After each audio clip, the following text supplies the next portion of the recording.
Welcome back to your newest favorite podcast, Beards and Bitcoins, where bitboy and jchains get together each week to talk about crypto and things happening in the community. They will bring you some special guests and giveaways, so make sure you're subscribed. For all show-related news, you can find the guys on various social media outlets. Everything is listed on the official show Twitter account, @BeardsBitcoins. Now, without further introduction, two dudes that have beards, like bitcoins, and want to talk to you about both, bitboy and jchains. Hey everybody, welcome to episode 29 of your favorite podcast, Beards and Bitcoin. I messed that up. Let me start over. I said Beards and Bitcoin. I've never messed that up before. How did I mess that up? It's Mercury retrograde. I didn't add the S. How did I not add the S? That was so crazy. I'm going to start over. All right, here we go. Okay. Hey everybody, welcome back to your favorite podcast, episode 29 of Beards and Bitcoins. We have a very special episode today. We're going to be focusing on a specific coin, which we'll introduce in just a second. But I am your co-host, bitboy. That's your other co-host, jchains. What is going on? Just been a few days since I saw you. How you doing? Just a couple days, man. Enjoying the weekend. It's been a beautiful weekend here. Sold a bunch of stuff on Craigslist. Earned a little bit more crypto. That's always fun to do. Other than that, just chilling, man. What about you? What brought your weekend? Well, hopefully that wasn't in the personal section and you weren't selling yourself on Craigslist. No. That's what I'm going to say. I hope that wasn't the case. No, I used to homebrew, so I sold a bunch of homebrew stuff. Nice. Okay. Yeah. Okay. Well, trading in beer for crypto. I mean, I'll take it, every day of the week. So, we got a little on the YouTube channel and on Twitter, got a little backlash from our Ian Bellina interview we had, which was pretty interesting. It's so crazy to me because, we all know Ian Bellina has a controversial past in the space. People know that. But we asked him some tough questions and, we gave him a chance to explain himself on a few things. And, I don't get it because, 60 Minutes doesn't get backlash because they interviewed Donald Trump, from both sides. It's like, I kind of look at it as like journalistic, like we should give people a platform. As long as we're, asking them legitimate questions, then I feel like we should be free to do that. So, I was a little disappointed with some of the feedback we got from it, but I feel like even if the people who did give negative feedback, I feel like they would have went back and actually watched the entire interview.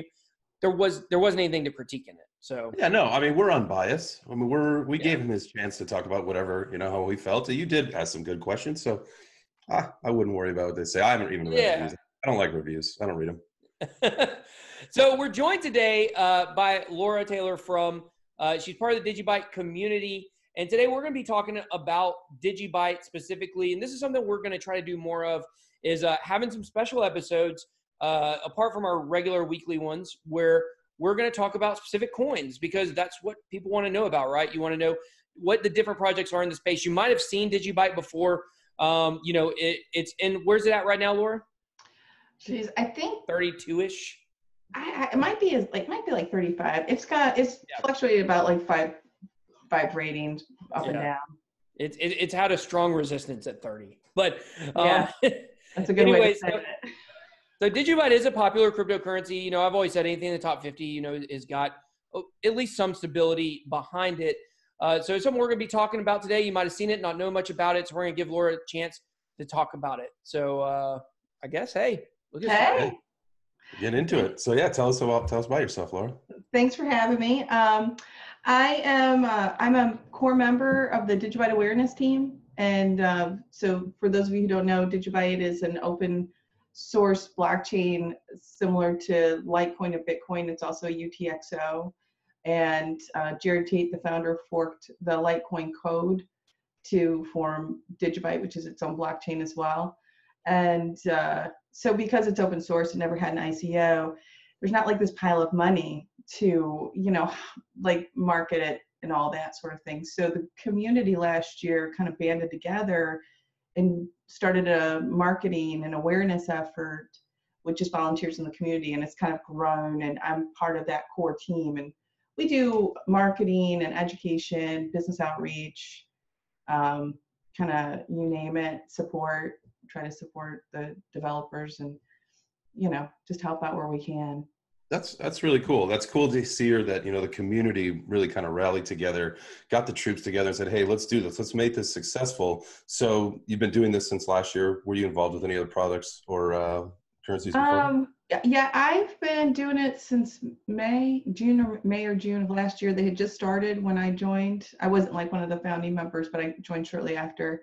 And they, and then before DigiByte, I didn't find DigiByte till last May. I've been in the space for about 2.5 years. And so I'd researched different projects, but I hadn't really I was working full time at the time, and I hadn't really had the time or the interest to dive full into a project and just, do balls to the wall kind of thing. And so when I found DigiByte, and it's got 5 mining algorithms, it's, it's got a really strong community, and,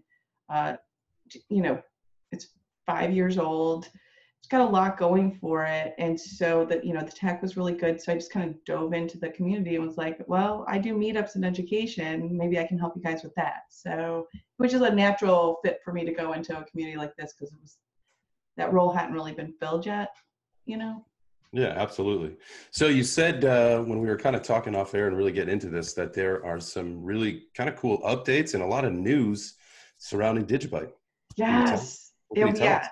Okay. Well, gosh, there's so much.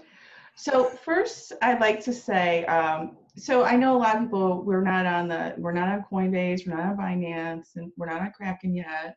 And so, so that's a liquidity issue that we have, right? And this was something that bitboy and I had the discussion of last time we talked, right? I remember. This is my biggest issue with DigiByte, right. Honestly. Yeah. I don't think you're wrong. I mean, I think that that's a real thing. I mean, some people might, I get why people don't want us on certain things, but I also understand it does affect us, And so, and the fact that we are, strong in market cap, without those things, I think speaks volumes of the community and the tech too. But yeah, I agree with that. If I can just interject for a second, yeah. I agree with that. Like the fact that you're a top 50 project, you're not on Coinbase, you're not on Binance, that's really big, and I think that this really speaks about something that I've been talking a lot about on my channel recently, which is we're always talking about decentralized exchanges and trying to have, those so that, people can trade amongst themselves without having to have an intermediary party. However, something that's been so big in crypto that I've been talking about is we need to decentralize the power of exchanges, which is a different conversation regarding decentralizing exchanges. And, Binance has way too much power, and it's way too much power in the space right now. They actually have, Ian Bellina talked about it, a super secret, thing going on that might be announced in April that's going to be really huge. I think I know what it is. I've heard some rumors. Market trading, right? That's what everybody's talking about. Margin trading, possibly. It's rumor. Yeah, don't quote us on this. The Binance is about to maybe start doing margin trading. But regardless, they have something secret going on right now. And that's only going to make them more powerful. And to me, it's a shame that we've got one company, because Coinbase isn't even really in the same conversation as Binance, in my opinion, right now. Mm-hmm. So Binance has so much power that I have to think, should I invest in this project if it's not on Binance? That is scary that they can control the volume that much on projects. So, I think it's a problem in the space in general. But unfortunately, DigiByte is one, along with Elastos, that have absolutely been hammered by not being on Binance. So very unfortunate. Well, and so, but something kind of cool happened in this story, because we have some members of the core team that, we had crypto winter, and it's not like we were sitting around twiddling our thumbs, but these guys were looking, and we're like, we need some use cases for DigiID, and AntimID had already integrated it, and they were like, you know what, let's start our own swap exchange, our own wallet-to-wallet exchange, where we can use DigiID and AntimID as a login option. So they created a use case, and then they were like, and if we let people swap, between Bitcoin to DigiByte, it's an easier way for them to, for people to buy DigiByte. If they've already got Bitcoin Litecoin, I think we've got Potcoin to create. I should have them all, but you can go check them out. And I'll give you guys the links to these. So they called it Change Angel, but it gets so much better, because so they create this swap exchange. It just got launched a month ago. And so it's, it's using the Change LE technology. You can use your credit card into. AirSwap? Well, I don't think you can do fiat yet, but they're using Changelly as that spot, like the Changelly swap. But then what they did was they said, okay, after this last year, one thing when you work with an open source project like DigiByte and you don't have that funding, it really limits, like, we're all working and paying our own money for our initiatives. A lot of us, we don't have a lot of money in the pot to pay for things. So they take a portion of the proceeds, goes back to that community. So if I switch from, let's say, Bitcoin to Litecoin in that swap, the fees goes to the Litecoin community because that's what I'm swapping into. So it's supporting these open source communities. So they're like created a sustainable ecosystem of giving while giving a utility for DigiID and giving a utility for people to be able to swap their coins. And it's just a pretty cool, I'm so really proud of them. And they're great people who were just like in the space and said, this is a problem and we need to solve it. And so I would say, the DigiByte community over the last, 10 months that I've seen, that's how they look at it. They're like, well, so Binance isn't going to take us. That's a problem. People aren't using DigiID yet. Let's just solve it ourselves. And we need to have that kind of mentality where it's like exactly what you were saying, BitBoy, like Binance has a lot of power.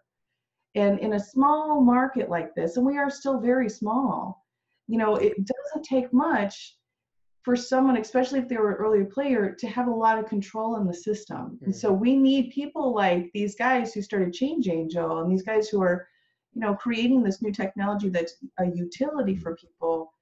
They're standing up now and they're taking their power. And I think it's going to get real interesting. I'm not saying like Change Angel is going to take down Binance, but the idea that they're like, you know what, we're not going to wait for somebody to give us an opportunity. We're going to create it. I think that's where we're going.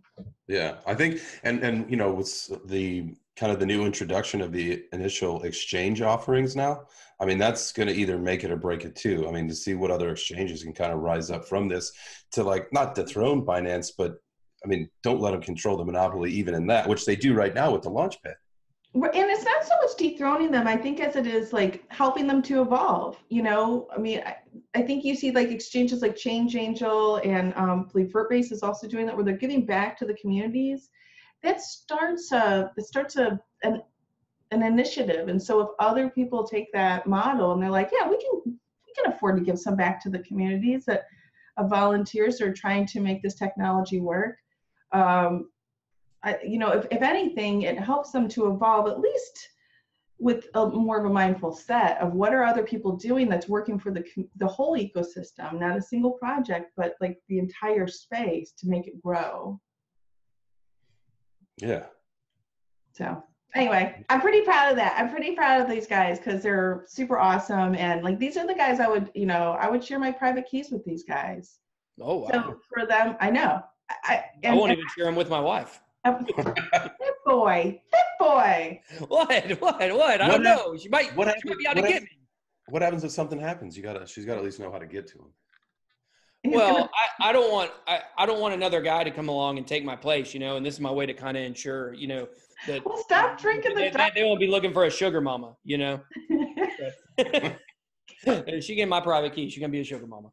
So, I'm just kidding. I've tried it. I actually have tried to explain to my wife how to get to my crypto, but it's a little complicated. So, I think the long and the short of it is, if I died, which I'm not planning on doing, that I've given her some people in my little Satoshi Droppers group that she could reach out to and say, here's this book, find his crypto, and they could do it.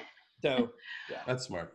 So, but what I was saying was like, these guys, I've been working with them for 10, and I'm not a very trusting person. I'm really not, actually. And, but I've been working with these guys for 10 months and just, they've consistently showed me, they don't have a greedy mindset. They have like, how can we help the community? How can we help communities come together? Which is another part of what they're doing is they're opening that up to all these communities, and they have a Telegram channel. They're like, guys, pop in here. Let's see how we can work together to help build something. Let's market together. Let's build together. And it's really a beautiful thing how it's evolving. And it's only been a month. I can't believe it's only been a month. But so that's a really great technical thing that's coming along. Another really exciting thing is Matthew Cornelius, one of the DigiByte, he's also in the core. He's one of the developers that works with us. And poor Matthew, we work this guy to death because we ask him a million questions. He's like our phone a friend when we're in a Telegram group and nobody knows what's going on. We're like, do we have to ask Matthew? You know, poor Matthew. So anyway, he built a DigiID standalone app, which I don't know if you're familiar with the DigiID protocol, but right now you have to have the wallet in order to have DigiID. And it's, you know, it can be an alternate way to log into websites where you don't have to put in your username and password. So it's, you know, it's simpler, more secure to log in. Well, so Matthew built a standalone DigiID, so you don't need to have the wallet. It's just its own app, and he has it now on Android. He's working with AntimID, so they're working together, and so they got the Android release. And then what Jan from AntimID did was he went and I hope I say this right. I was just waiting for these guys to text me to make sure I have the wording right. But they have the Chrome extension for I think Mozilla is ready, and I think Google got pushed back and they had to resubmit it, so that's coming. But so that means if you're on a website, you can use that extension, the DigiID extension, to log into a website, even if that website doesn't incorporate, you know, Antim or DigiID login option. So what is Antim?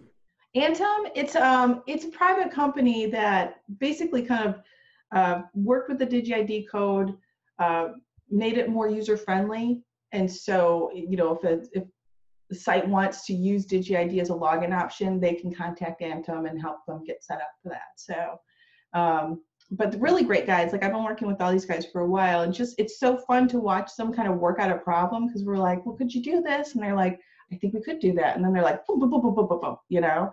And so, and that's what you're doing on the blackboard behind you, is solving those problems. Yep, that's it. That's it. Sorry, that's me. I had to make a comment about the blackboard on air. I had to.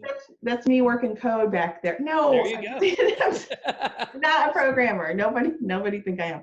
I'm not quite familiar, so maybe you can help me out with this. Like, when you say, like, well, you don't need to enter in your password and user ID, is that like when my phone recognizes my face and let me in, or it just knows what I'm trying to type in already?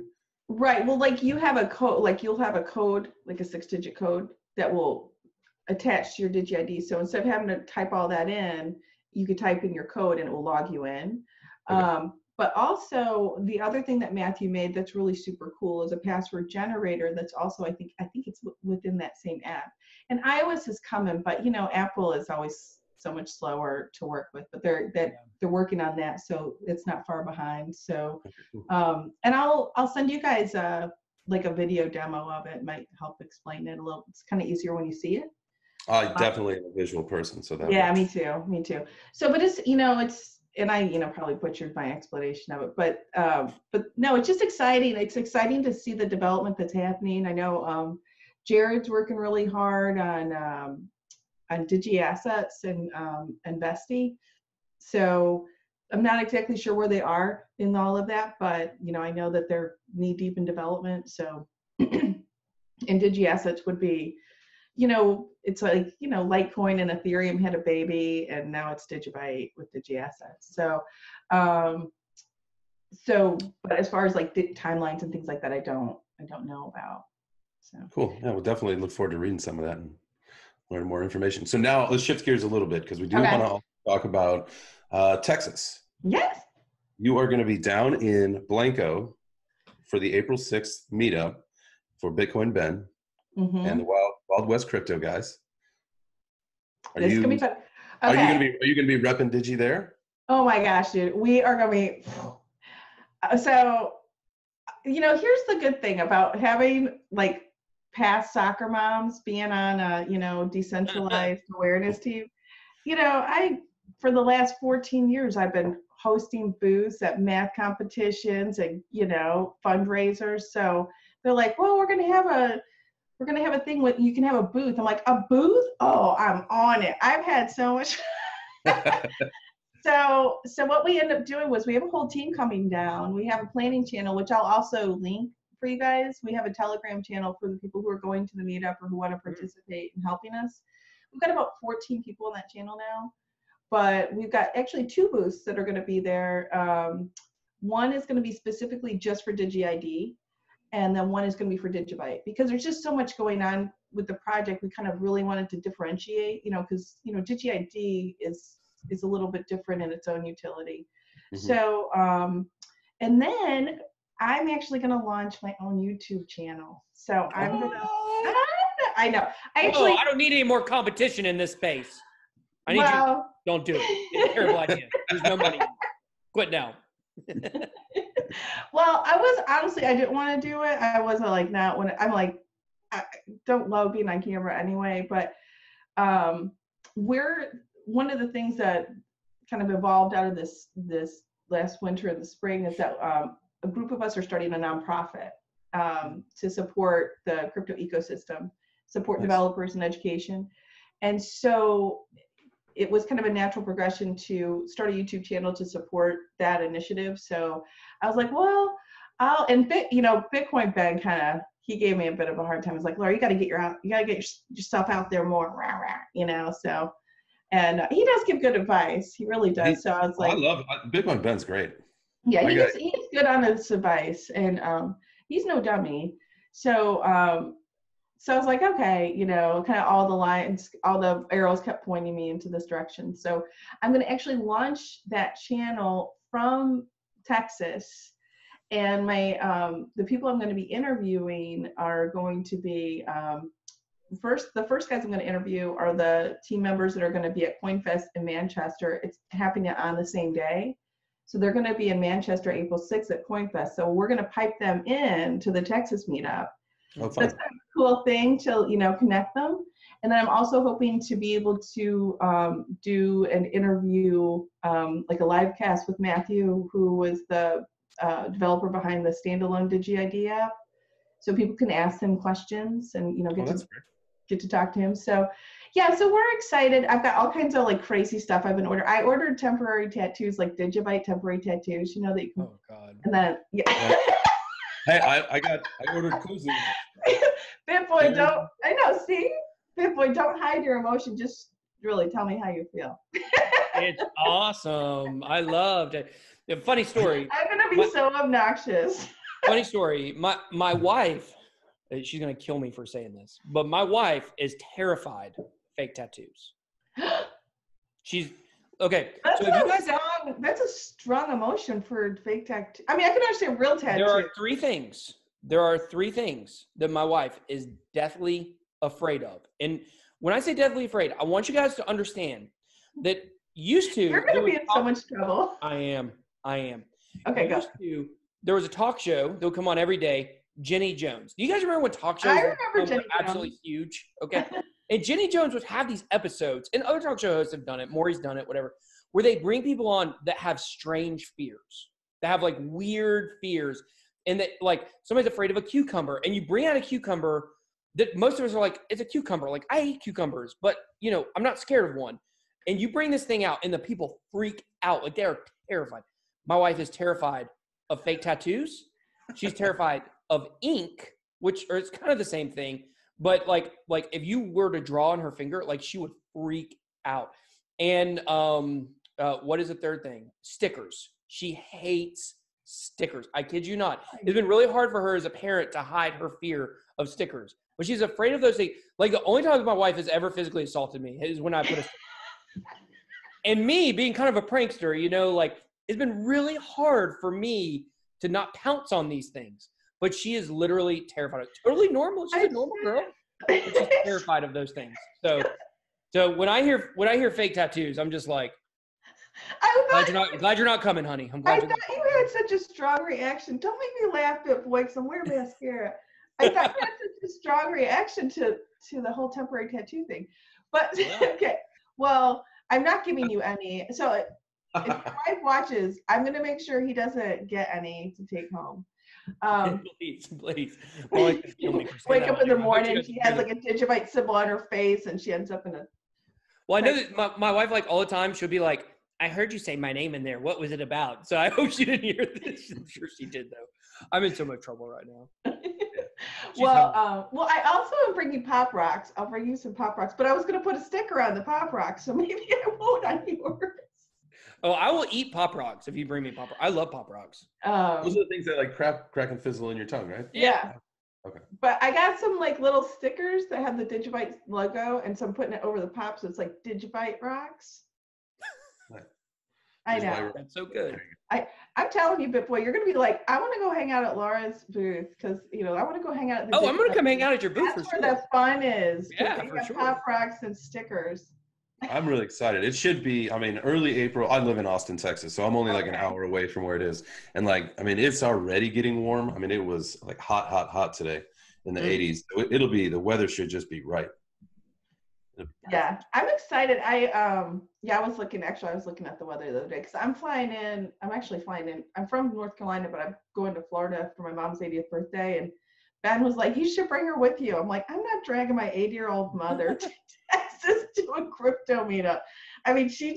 She has no idea what I do. She's like, what? I even sent her a video one time. I'm like, so I kind of, this is what I do. She's like, I still don't get it. I'm like, okay, that's fine. That's all right. So anyway, I'm flying from Florida and Friday night. And so I'm excited. I'm excited to meet all the volunteers that are going to be at the booth too, because that's kind of the cool thing about this whole idea is that it's just giving us a space to initiate engagement with our community. We're going to be engaging with people we wouldn't normally get a chance to. So just having the space, that's the thing about meetups. It's just creating a space and then letting people just do what they want with that. So there's some really fun people on our planning channel. So I'm excited to meet everybody and, meet them in real life because you talk to them online all day. So it'll be fun. A thought occurred to me, and you may want to do this for your YouTube channel, and maybe you've already doing this, but a QR code. Just give someone that quick scan link, and then you don't have to type in stuff. I know. Well, some people ask me about that. They're like, are you going to do a tip thing or are you going to do a Patreon? And I'm like, I think I'm just going to not do any of it, not monetize it. Just let it just be a channel of information. Because frankly, one, I'm really lazy. It's just one more thing for me to have to think about. I don't even want to, and just we'll see how it evolves. But initially I was I just want it to be a place where I can get information out to people because I'm very lucky in the people I've met in this space. It's very cross-platform. And so I think that we can, with a channel like that, and I've made a lot of friends that I can bring on people who are knowledgeable about a lot of different types of things in the space. So I'm kind of excited about that. So I just want, not that a tip thing would, may probably not see it, but just I would stress about it. I'm like, did someone hack my wallet? Yeah. Well, no, I meant more so you could scan so they could link and sub real quick. So you'd get your subscriber list to grow fast. Really easy. Okay. That you need to, let's talk about that. You got to give me some tips. Okay, great. Wait, you just said you weren't accepting tips. Oh my God. I cannot wait to meet you in real life. I'm so good. I feel like you must have been my brother from a past life. But I would suggest for you, because the DigiByte community is so strong, having a DigiByte tip address, and that would be it. I don't do tip addresses because I had them for a while and nobody tips, except for if you do if I did a review of certain coins and I had that tip address, some people would send it. When I did the DigiByte review, I actually had a few people that sent some. We're grateful. We're a grateful community. I don't know. I'll see. It's just one of those things where I'm like, is this going to be something else that stresses me? One more thing out there. I'm like, oh, maybe I'll just Patreon and all that stuff. Unless you have a really big following, that stuff really isn't worth the time because then you got to create extra content for your people that do the Patreon. Yeah, and I don't know. There's really nothing that I want to do that. I don't want there to be any barrier for anybody when it comes to. The thing about when you're doing a community specific channel, right? If that's all you're planning on talking about pretty much is DigiByte and the community. Oh no, it will be actually agnostic channel. So we'll talk a lot about DigiByte because it's going to be, but the nonprofit itself that we're developing is it's a nonprofit. That's right. Yeah, it's called Block Mentors. And so we actually took community leaders from Populous, from PayPal, from Very, from DigiByte, from Pillar, all these different community leaders or project leaders, and we're working together to form this nonprofit. So it's actually an agnostic nonprofit. So the channel, of course it's going to have a lot of DigiByte on it because it's like, it's my thing, but it won't be only DigiByte. Gotcha. Okay. Well, I was always told not to steal people's blessings. Sorry, the sun is coming. It's okay. It's okay. It's okay. I'm going to just try to fix it. Okay.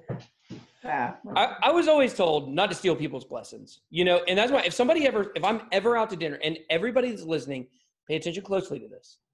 If you ever say, if we're out to eat and you say, "Oh, I got the check," I will always say, "Okay," and let you have it. Because if somebody asks to do something like that, they want to bless, like, you're stealing their blessing, Right. if you refuse it, so if somebody ever offers me something, I accept it because they're obviously doing it from a place of wanting to do it. It's different from getting the alligator arms on the check. I don't know if you guys saw that commercial that was out. But what I found is for certain coins, like the community will reach out and they'll be like, I would love to send you a tip, but you don't have an address for the coin. And so that's kind of the way some of these communities work, is they like to spread the wealth, especially people that got in early and stuff like that. So right. That's and I think, my experience, I think that's a really fair point. That's a really good point. And I think too, think about all of those who kind of stuck it out.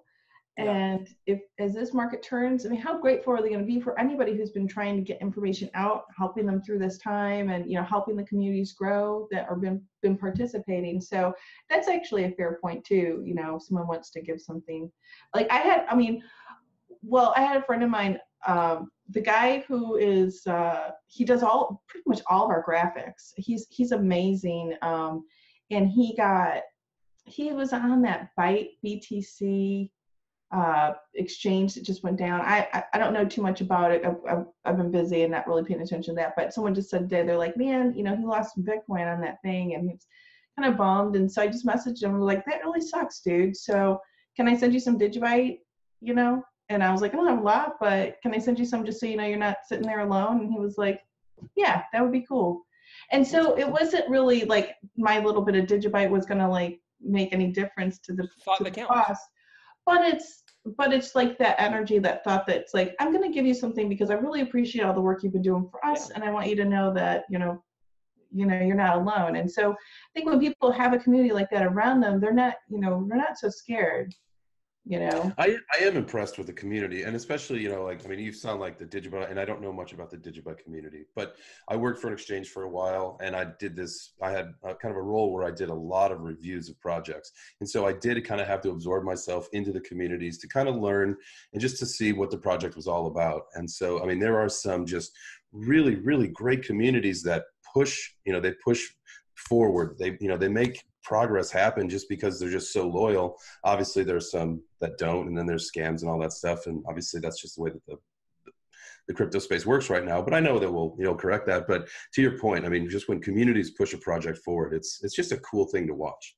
And there's just so many great people, like you said, talented graphic artist people that that might not have been their career before, but they had a thing to do it, and now they get a place where they can absorb themselves, and people love their work, because I'm seeing that everywhere, and that's cool.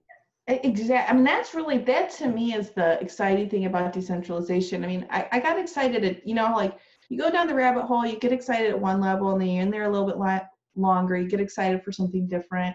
And so as I've been in this space for a little while, one thing I've noticed is people kind of come into the community and they're like, I'd like to help. And we're like, okay, so what do you like to do? And they're like, well, I like to write. Well, will you help us write the DigiTimes? Like, that would be great. I don't have to be on a camera. I can help you write the newsletter.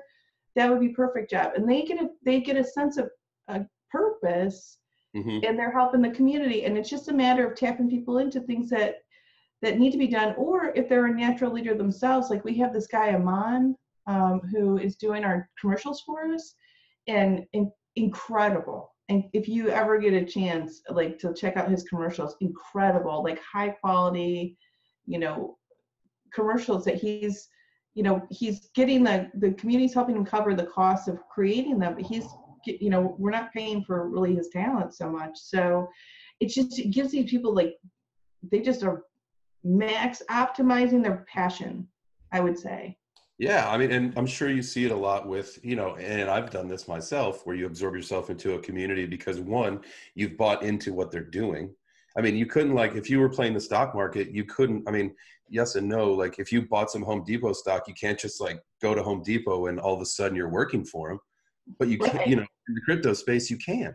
That's it. Oh my God, that's why I try to explain to people. I'm like, you get to actually like talk to the developers. You get to actually interact with people who are creating these projects in their Telegram groups or their Discord channels or wherever. And you can tap in what they need. And yeah, you can create anything you want to help the space. And it's just like the opportunity I try to explain, especially to the young kids, like the opportunity right now is enormous on so many different levels because there's so few people in the space, and we're going to be the people who help drive it. So it's exciting. I'm super grateful to be at this viewpoint. Absolutely. I kind of want a time machine, I kind of want a time, like one part of me like wants to get the time machine and go 5 years in the future. And then the other part of me is like, I guess we should just enjoy the ride, Yeah. So, all right. So what about the question to you, Laura? If you could either go 5 years to the future or 5 years back, where would you go? Oh my God, I would definitely go to the future. Are you kidding me? Yeah, who wants to go back in the past? Well, wouldn't you just invest all of your money into Bitcoin then? Who, me? I mean, if you go back. Yeah, I guess it's true. I could go back and then, be multimillionaire today. But, well, I have to say, but I'm one of those people too that I'm one of those like in the now moment people, because I kind of feel like each moment you're just you're evolving, right?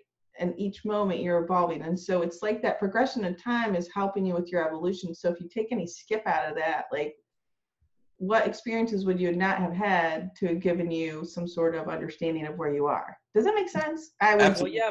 It was a much more eloquent way of saying, I mean, I make my snap decisions. I live in the moment. Like I don't think about yesterday and I'm not really thinking about tomorrow. So yeah, just kind of like you're in it. And you're like, okay, what's going on right now? But you have to have all those icky moments or good moments to kind of formulate you. Absolutely. Well, I understand all that, but back when I was in high school, if the coach would have just put me in the game, if the coach would have just put me in the game, I mean, I could throw a football clear over that mountain right now, Okay, Napoleon. I don't know. I think about all those, the high school glory days, guys. I don't know when my glory days were. I don't even know if I had any. I was gonna say, I don't know if I have any in the future, but. Oh no, you probably haven't even seen your glory days yet, dude. Did you see? I was like, high school definitely wasn't my glory days. So. But yeah. So I think I don't know. I'd go future if I had to choose, but I kind of like being in the present. I hear you there. So. I hear you there. Well, I think that brings us to right about time. Oh, can I just mention one other thing I forgot to mention? Nope. All right. We will see you guys later. Absolutely. And what? I really like the balance of like the rudeness of bitboy. Whoa, the politeness of jchains. The rudeness. Oh my it's good cop, bad. We go good cop, bad cop. I'm just kidding. You're right there, buddy. I know. So we're gonna have fun in Texas, boys. But the DigiByte Summit is going to be April 19th. So April is going to be a very big month, not just in like developments coming out for DigiByte, but just, the community events are going to be huge. And so there's going to be the first DigiByte Summit is April 19th in Amsterdam. So, and Jared will be there. And I think the CEO of Antum ID will be there. I think the guys from Block 30 Labs, they've got, go on their website and I'll give you guys all the links. People can check out these different events. And we will have, like I said, we'll have that DigiByte booth in Texas. So anybody who wants to come help us out, we've got about 10 volunteers right now to do the booth. And we'd love to have about 10 to 15 more. So you can join our Telegram and just show up. It's $20 a ticket. And you know what's amazing about this is that not too many times in your life are you going to have the opportunity to be somewhere to set a Guinness Book of World Record. Yeah. It's funny. It's funny you said that because when this all first came up, I was like, the Guinness Book of World Records for the largest meetup group. And I have to say at first, I was like, what is he talking about? There is no, but then after I thought about it, I was like, that makes sense because what he's doing is setting the precedent. So if we could get 1,000 people, then someone's got something to beat. And I was like, okay, well, Okay, that actually makes sense. Plus, it's the Wild West of crypto. I mean, who hasn't lost some crypto from some terrible experience? I've lost some. I mean, it's the Wild West. I mean, it's a good way to end the bear market. That's my optimism there. How do you like that? Speaking of the Wild West, baby. Hello. There we go. I will be rocking my Stetson. What the? That looks great. See, I want to wear a cowboy hat, but they look so dorky on me. Like that looks like it was made for you. It was. Oh, it was? Oh, okay. Well, that makes sense. You got to own the cowboy, you know? And I don't know, Laura, if you could own the cow. I can't. I couldn't own the cowboy look. I can own the cowboy. Oh, the cowboy look. Oh. Yeah. You got to own the cowboy look. Just got the cowboy confidence. I will be riding in on my motorcycle, but I will be wearing cowboy. Oh my gosh. Well, I have boots. I'm trying to decide if I should wear my boots because it's gonna be a 12-hour day, and I've only worn them like one time, and I was like, I'm gonna be hurting. I'm like, no, boots. They are boots. Jay, can we pause for a second? This is very important what I'm about to say. So you're riding your motorcycle? Yes, sir. You're also giving me a ride to the airport on Sunday night. I am not two-person riding that motorcycle with you. I am not grabbing onto your tummy. I'm sorry, dude. Well, we do have a car.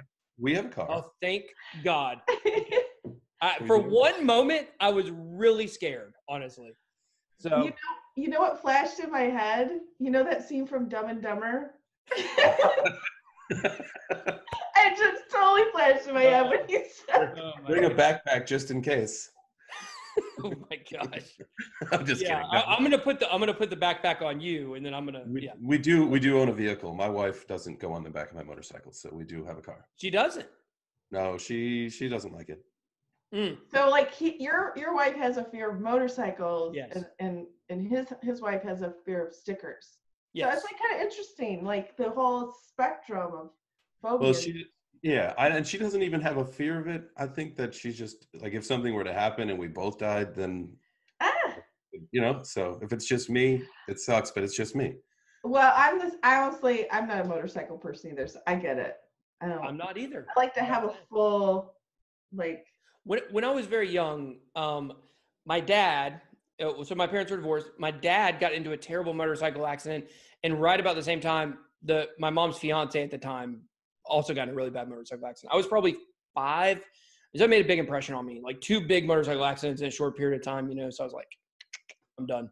I try to be as careful as possible. I wear a full helmet. Most of the time I'm in a leather jacket, except is it a Harley? No, God, no. No. Oh, you do the rice burners. No. I have a cruiser, but it's not a Harley. Oh, okay. Well, yeah. I mean, whatever. Same difference. Those are a little bit different than the rice burners. Those things are dangerous as crap.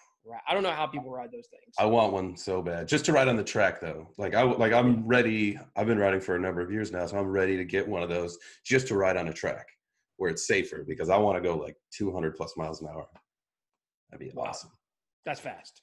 Yeah. That's almost as fast as DigiByte transactions. Oh, I like what you did there. I want to be the good cop. I want to be polite for one time. I cannot wait to get that hat for you. Yeah, we'll see. The DigiByte. We didn't talk about it on the air. If DigiByte ever gets in the top 10, when DigiByte gets in the top 10. When DigiByte gets in the top 10, I'm gonna wear a DigiByte hat on air. So that's the bet. There you go. It's a special design that I get to make up. That'll be fun. So I'm really excited to see this. I'm excited for this to happen so that I can see this, because you've been like really excited about this design. So I'm pretty creative. No, it's gonna be leopard print, I'm sure. It's gonna be special just for you. DigiByte logo on the front. Well, cool guys. Well, I guess that is it. I think we've meandered long enough here for the last 10 minutes. Laura, where can they find you? My Twitter is LTLovesDigi, and then if you go to the DigiByte Awareness Team website, dgbat.org, my contact information is on there as well, on my LinkedIn and all that. Cool. Thank you for joining us. It was fun. Great to hear some updates. Yeah, can't wait to meet you guys in Texas in real life. It's gonna be very fun. Excited for that. Maybe we'll have you down a number of months down the road and check in on some of those more updates. Yeah, that'd be great. Yeah. All right, cool. Well, thank you. All right, guys. We'll see you later. Bye. Well, that's it for this week. Thanks for listening to Beards and Bitcoins. If you like what you heard, show these guys some love and rate review on SoundCloud or iTunes. Also, remember you can always find the guys on social media. The show Twitter page is @BeardsBitcoins. You'll find direct links to BitBoy and jchains from there. Make sure you check for updates, announcements, and contests. Good luck to all who enter. See you next time.